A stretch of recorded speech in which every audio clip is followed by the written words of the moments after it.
મિત્રો મહામંથન મંતવ્ય ન્યૂઝમાં આપનું સ્વાગત છે। જ્યારે સત્તાનો નશો મગજ પર ચડી જાય તો જે ફરજ પરના અધિકારી હોય કર્મચારી હોય તે ભાન ભૂલી જતા હોય છે ને સામાન્ય જનતા સાથે જે તોછડાઈ તુમાખી ભર્યું વર્તન કરવામાં આવે છે તે હવે આજના સમયમાં ખૂબ ચિંતાનો વિષય બની રહ્યો છે। આમાં અમદાવાદના ઈ ડિવિઝન પોલીસ સ્ટેશનમાં હેડ કોન્સ્ટેબલ અને ટીઆરબી જવાનોની દાદાગીરીના આરોપ સામે આવ્યા છે, જેમાં એક વેપારી ટેમ્પો ચાલક છે તેઓ કાલુપુર ચોખા બજારથી પોતાના જે દુકાનદાર છે તેમને માલ આપવા માટે ગયા હતા। તે દરમિયાન તેમણે ટેમ્પો ઊભો રાખ્યો હતો ત્યારે એક ટીઆરબી જવાન તેમની પાસે આવે છે। કોઈ બાબતને લઈને બોલાચાલી થાય છે અને આ બોલાચાલી દરમિયાન જે રીતે આ ફરિયાદી આરોપ લગાવી રહ્યા છે કે તેમના પર જાણે આરોપી હોય તેવી રીતે પ્લાસ્ટિકની જે તેમની પાસે લાકડીઓ હોય છે, પાઇપો છે, તેના વડે એકાએક મારામારી કરવા લાગે છે અને ઢોર માર મારે છે।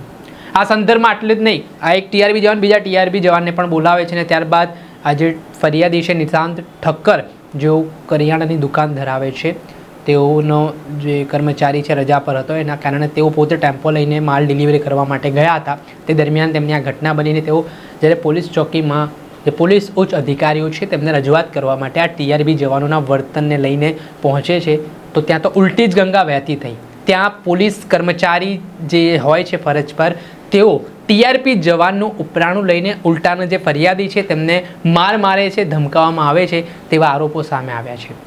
એક તરફ ગૃહમંત્રી હર્ષ સંઘવી કહે છે કે સામાન્ય જનતા જોડે પોલીસે શાલીનતાથી વ્યવહાર કરવો જોઈએ ને ખૂબ સારી રીતે વર્તવું જોઈએ ને ભાષાનું ખાસ મર્યાદા છે, માન છે તે જાળવવું જોઈએ ને કોઈ પણ ફરિયાદી જ્યારે પોલીસ સ્ટેશનમાં આવે કે કોઈ રજૂઆત કરવા માટે આવે તો તેમને પાણી પીવડાવો, તેમને બેસાડો, ત્યાર પછી તેમની વાત સાંભળો, સમજો।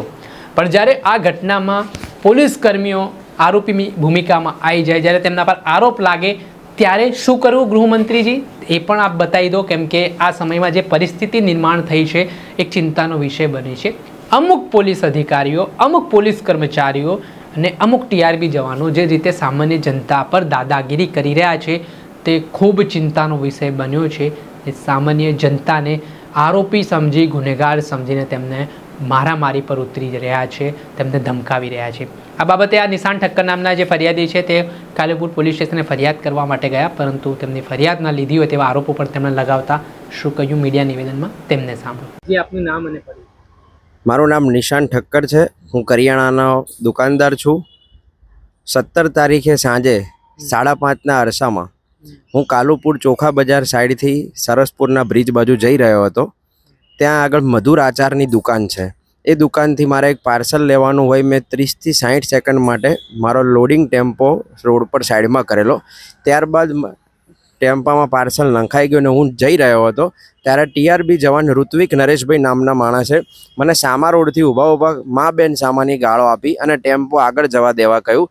ત્યારે એ લોકો ખૂબ જ ગુસ્સામાં હોય, મેં એમને નમ્રતાથી વિનંતી કરી કે ભાઈ ગાળો ન બોલશો અને અપમાન ના કરશો અને ટુકારાથી વાત ના કરશો। ત્યારે એમના દ્વારા સીધો મારા ઉપર પાઇપ, એમના હાથમાં પાઇપ હતી અને ત્યારે એ ઋત્વિક નરેશભાઈ દ્વારા સીધો એ પાઇપ એણે મારા ટેમ્પા પર માર્યો અને ટેમ્પામાં હાથ નાખીને એમને ચાવી બંધ કરી દીધી અને મારી ફેંટ પકડી લીધી।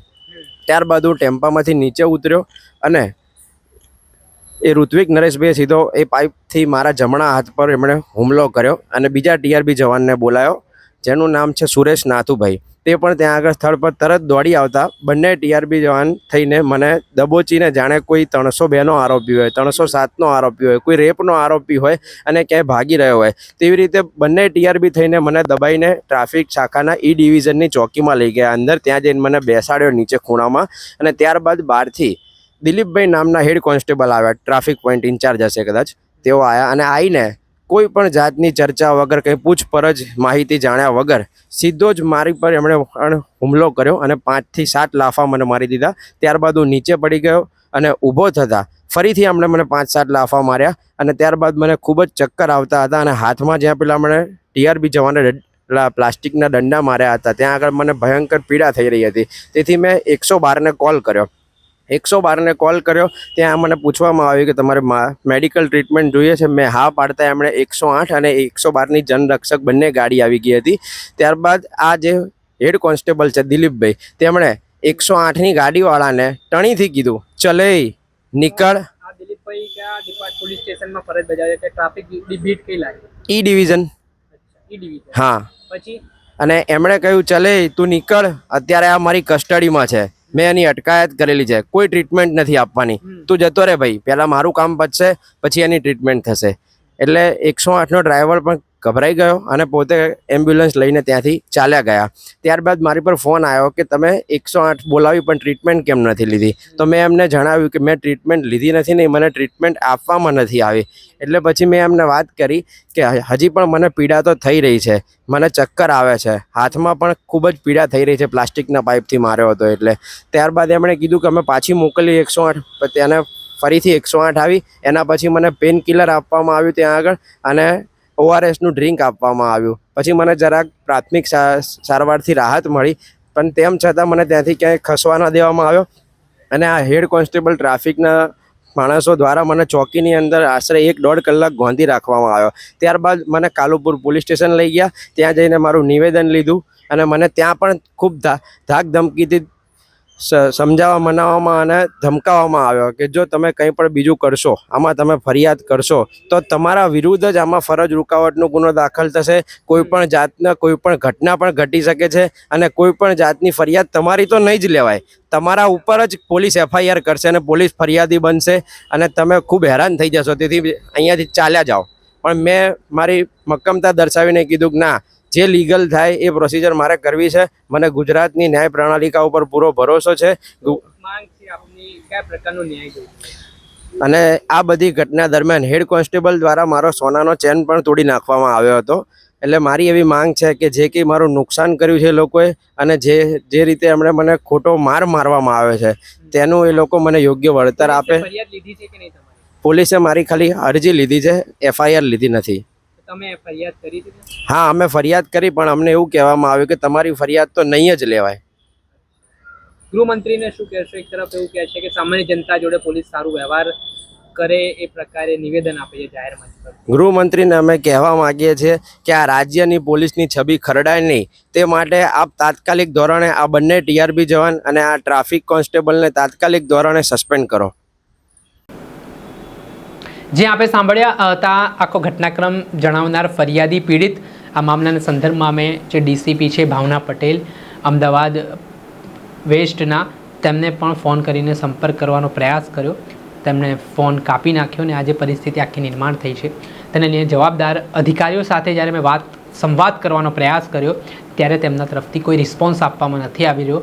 આ પ્રકારની સ્થિતિ ગુજરાતમાં નિર્માણ થઈ છે. ગૃહમંત્રીએ આ ઘટના પર ગંભીરતા લેવાની જરૂરિયાત છે. અમદાવાદના પોલીસ કમિશનર અનુપમસિંહ ગેહલોતે પણ જે રીતે તેઓ આ દિવસોમાં અમદાવાદ શહેરમાં ખૂબ સરાહનીય કામગીરી કરી રહ્યા છે, કાયદો અને વ્યવસ્થા જાળવવા માટે જે તેઓ કડક હુકમો કરી રહ્યા છે, નિયમો લાદી રહ્યા છે, તે બાબતે હવે પોલીસના જે વર્તન જ્યારે તેઓ કમિશનર તરીકે આવ્યા તે દરમિયાન તેમણે પહેલી વાત એ પણ બહાર મૂકી હતી કે સામાન્ય જનતા સાથે જે પોલીસ ઉદ્ધતાઈ ભર્યું વર્તન કરશે એ મુદ્દે પણ અમે કડક કાર્યવાહી કરીશું. તો હવે તેમને પણ આ ઘટના ખૂબ ગંભીરતાથી લેવાની જરૂર છે. ને આમાં ખરેખર જો આ TRP જવાનો અને જે પોલીસ હેડ કોન્સ્ટેબલનું નામ ફરિયાદી લઈ રહ્યા છે, જે આરોપ લગાવી રહ્યા છે, તે તપાસ દરમિયાન કસૂરવાર ઠેરાય છે, દોષિત ઠેરાય છે, તો તેમને સજા કરી કાયદેસરની કાર્યવાહી કરવાની ચોક્કસથી જરૂર છે. જોવાનું રહ્યું કે હવે આ મામલાને લઈને પોલીસ અધિકારીઓ કોઈ નિર્ણય લે છે કે કેમ. દર્શક મિત્રો, આવા જ વિડીયો જોવા માટે મહામંથન મંતવ્ય ન્યૂઝ જોતા રહો, લાઇક કરો અને વધુમાં વધુ શેર કરો.